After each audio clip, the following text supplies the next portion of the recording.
Hello everybody, how's it going today? Glowplasma here to Kagurabachi chapter number 110. This chapter is titled, As a Swordsman. And, oh my, bro, Kagurabachi just went on like a stretch of incredible chapters. Like last chapter had this amazing reveal. I guess we're going into the last time in Kagurabachi section, as last chapter had this incredible moment where we just sit down and see Samura come back up from the brink of death to fight Akimura here in the moment. Chihiro is down and out for the count. Shiba is standing around like, oh no, this ain't good whatsoever.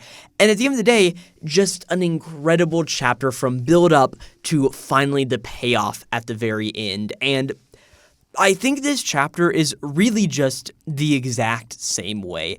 Every single page is crafted with perfection by Takeru Hokuzono, all coming together to create one of the arguably best chapters of manga that I have ever read. And really, I don't have any funny story or anything to talk about. I just want to hop into this amazing chapter of Kagurabachi. And of course, Chihiro got stabbed a few chapters ago, and we start off this chapter with Chihiro's stab straight through his heart, getting healed by the black flames of Suzaku here in the moment.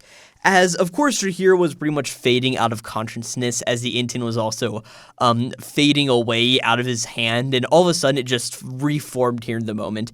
And Chihiro, who was like, I'm not going to make it much longer. Father, I am sorry I couldn't. He's all of a sudden like back awake here in a moment and like very aware about all of his surroundings around him. And he's just like, wait a second. Like all of a sudden the Inten's back in my hand. He's like, wait a second. No, this black power, it's like that other time. That power that transcends the threshold of death. But like at the time, Tobimune was still intact and like, I think it still is. So no, this time, it's different. This sensation, it's Mr. Samura staking his own life. As of course, as Chihiro comes to this conclusion, we cut over to just see what Iori is up to. Of course, she is very, very far away in the area of Kyoto. You know what? How far away, how far is Kyoto from Tokyo? Tokyo. I don't know why I can never spell Tokyo. I'm just like bad. And, you know, this is one time where we're going to go to google.com and not use my weird browser's search engine. Just because, like, you know what? I hate Google AI, but sometimes Google AI is good for very simple, just like, you know, just tell me the distance in miles or kilometers between, okay, how far is Kyoto from Tokyo? It is about it's about a 450 kilometer drive is what Google's telling me, and about 5 hours and 36 minutes. You know what, Samura? You make that teleportation really, like, how quickly were Chihiro and Samura flying through the air to get to Tokyo that quick? Like, did they have just like a casual 4 hours to be like, hey man, what's going up? Your daughter? Yeah, she's pretty cool. I just met her. Like, I don't really know too much about her. Yeah, I sort of abandoned her when what was the conversation that those two were having? Like, who knows? But of course, probably the way the crow flies. Yeah, you get it? Because like crow as in like Suzaku and Tobimune. That was a very unintentional pun right there. Hold up, right?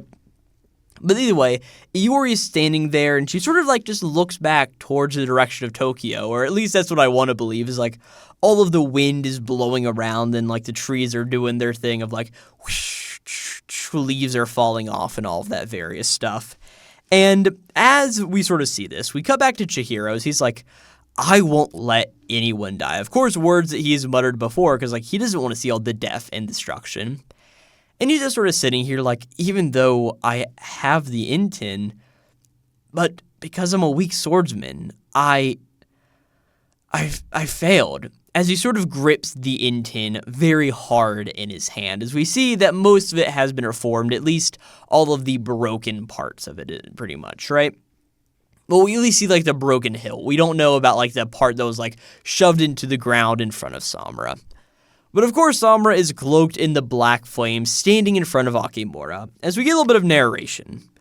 Black flames fed by the spark of life. The effect covers everything in the range of Samura's awareness. Its power surpasses the Magatsumi's. As we just sort of get a little bit of an image here, is like we just see Samura's ear is like almost like knowing everything that's going around, almost all of the sounds. As we see that he hears like the teleportation of Shiba, he's like, whoosh, and he's like, oh, Izami, and like goes and grabs Izami and teleports him out of there here in a moment. Of course, collecting all of the allies that they need to beat Soga later on, right? And in the moment, we just see that, like, Soga is sort of looking around at all of the, like, anti-destruction Suzaku is causing. And Shiba is looking down at Izami as all of the flowers are being burned up here in the moment. And he's like, wow, the Magatsumi's flowers are burning up. Their victims are recovering. And we see Izami's, like, waking up like, what happened around here? And Shiba's like, wait, this means that Samura... As of course, after Shiba mutters the man's name, we cut back up to Samura as we see that he is sort of standing here and he's like, okay, based on your judgment, countless people who don't deserve it are going to die. And Akimura's like, no, that's your judgment, as he reaches forward and points the Magatsumi straight at Samura. As we get more narration, the Magatsumi's power to consume life focuses entirely on one man. As Samura's Suzaku black flames continue to go around, burning up the flames on the Renji Kabunabe guy, Onatsuki, Aruha, Izami, all of these characters, as he just thinks, everyone managed to escape without lethal wounds. The rest is up to you, Shiba. As he just says, right, which is why I'll reduce you to the brink of death and return you to your dungeon. As the narration continues, and in response, Samura applies the full force of his black flames to himself. He is cloaked in Suzaku, and Akimura focuses all of his power on him as well. As their arena just gets fuzzy, as the two of them teleport around and slice their swords together, blood goes everywhere. They continue to slice, to battle, to do all of these things. Narration tells us the power to annihilate all life, counteracted by the marginally stronger power to restore all life. I feel like there's a better word than the marginally stronger power, but Hokuzono, I'll give it to you, right? What remains are just two sword fighters, dueling only with their raw bodies, returning to their point of origin. Two of them continue to clash, and we see that Akimura now has another wound on his face, one now inflicted by Samura. As narration continues, ever since he was entrusted with the Shinichi Enchanted Blade at the age of 18, every duel became an execution. As Akimura regrips the sword and says, well, it's just like the old days, you know? As the two of them take their swords and strike and thrust once more, just wrapping their bodies around each other, going through. Samura goes through, almost slings at Akimura, but Akimura dives out of the way by bending himself down into a ball, jumps up and cuts Samura right in his left eye, almost in the same place that Samura had blinded himself before. Even though their force was slightly greater at the outset, Samura's flames didn't have the capacity to heal his existing wounds. As of course, remember some talk from earlier, like, you think you can take me unwounded? You're not a fool. As Akimura just says, Mr. Samura, you knew how this would end. As for the enchanted blade you're depending on, you managed to stop it from turning to dust, but you didn't have the capacity to regenerate it. As we take another look at the Inten, which has been rewound a little bit, like we see like the hilt and all of that's still in top shape pretty much, but the blade is still acting like it's getting ready to disintegrate, but it's sort of stabilized here in the moment. As then, we cut away to a little bit of a different viewing of this battle. As we see that Samura is sitting at his house and pretty much on the typical like Japanese like open door looking outside into his very nice looking garden. And we see that Akemura is standing in the garden as well. And he's like, all right, so you're the last bastion. What are you struggling for? Are you really just betting on the future? As the two of them are looking at a young Chihiro who is standing there in the courtyard, sword in his hands, and the 3 straw pylons sitting in front of him. Of course, we've seen this image before, and Chihiro was never able to cut through them. He had to have Samura show him how to do it. And Akemura just looks over and is like, what do you expect to see from all of this? As Chihiro goes down and slices into the pylons, but he just can't get through. As Akemura's like, in every single way, he's inadequate.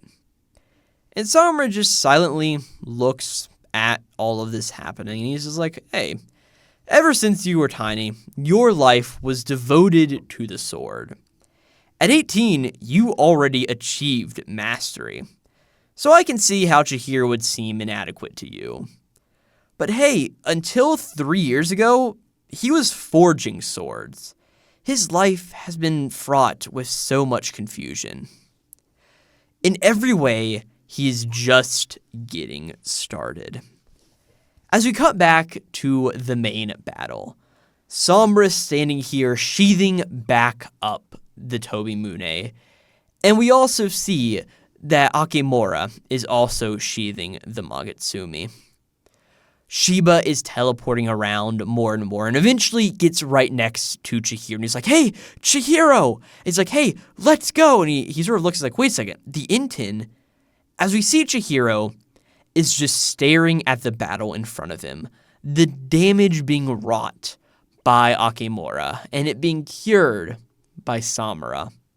And he's like, Chihiro, we need to do this. We need to withdraw for Samura's sake. He already... And Shiba notices that Chihiro is looking all of this. The 2 men down below sheathe their blades fully and get ready to draw them, both in the EI White Purity style. As we get a 2-page spread here on pages 16 and 17 with some of the best narration I think I've ever read. The shock of both men sheathing their swords sends rubble flying. Their surroundings pulverized by the Magutsumi's destructive power, and restored by Tobimune's flames. And now, as both men draw their swords, the rubble begins to melt from the heat, and within that surreal miasma, they meet at the very apex of swordplay. This vision burns into Chihiro's eyes, to prepare for the next time, to destroy the Magutsumi and slay Soga Akemura. As we just get a look at both of Chihiro's eyes, staring down at the battle, as Tobimune is drawn, and the Magutsumi soon follows, and rubble starts to fly everywhere. That is where we end this chapter of Kagurabachi. Chapter number 110. What's the chapter titled? Oh, yeah, As a Swordsman. I definitely didn't forget that and had to scroll all the way back to the beginning of the chapter, But just an incredible chapter through and through. One of my favorite tropes in anime and manga is simply looking at a battle happening in a battle not happening, pretty much, right? Like, taking the whole idea of Samura and Akemura sitting down and talking about, hey, this is what's going on with our life, this is how everything, and of course relating it back to the main battle. Kagurabachi's actually done this a few times, not only with the Sojo fight, but also with the Kiora fight, which I've got to give Kagurabachi commends to. And of course, my favorite example of all of this has to be the snowball fight in Chainsaw Man. If you know what I'm talking about, you know what I'm talking about. Just pure emotion that gets felt there while you can see how the battle's happening and see the tides turning, but not in the battle itself. It's just a trope I love so much, and to see it here with Samura and Akemura, just, Hokazono, you give us too much good food to eat, pretty much, right? And of course, all the narration, like the 2 men fight here in the moment, pretty much. Like, I know that's not how well it sounded, but you guys get the whole idea. And Chihiro just focusing on all of this in the moment. Just so much great to be had here. Of course, it's also nice to get the reminder of Iori in the beginning, like, hey, her father is burning his life away. He probably ain't going to last too much longer. And of course, as I know next chapter, I'm recording this, chapter number 212 has already come out. I know what happens from here pretty much, but just the whole idea of an incredible chapter of Kagurabachi. There's nothing more I think I can say to add to this chapter, because just, yeah, I'm going to stop there. If you enjoyed this video, my name is Glowplasma. I've been talking about Kagurabachi for a very long time at this point. If you want to check out all of those videos in a playlist, it'll be in the description box of this video and on the end card of this video as well. And yeah, this was just a great chapter of Kagurabachi, man. Of course, chapter number 110, titled As a Swordsman. And yeah, I'll catch you guys next time for Kagurabachi, chapter number 111. Until then, this will be Glowplasma, signing out.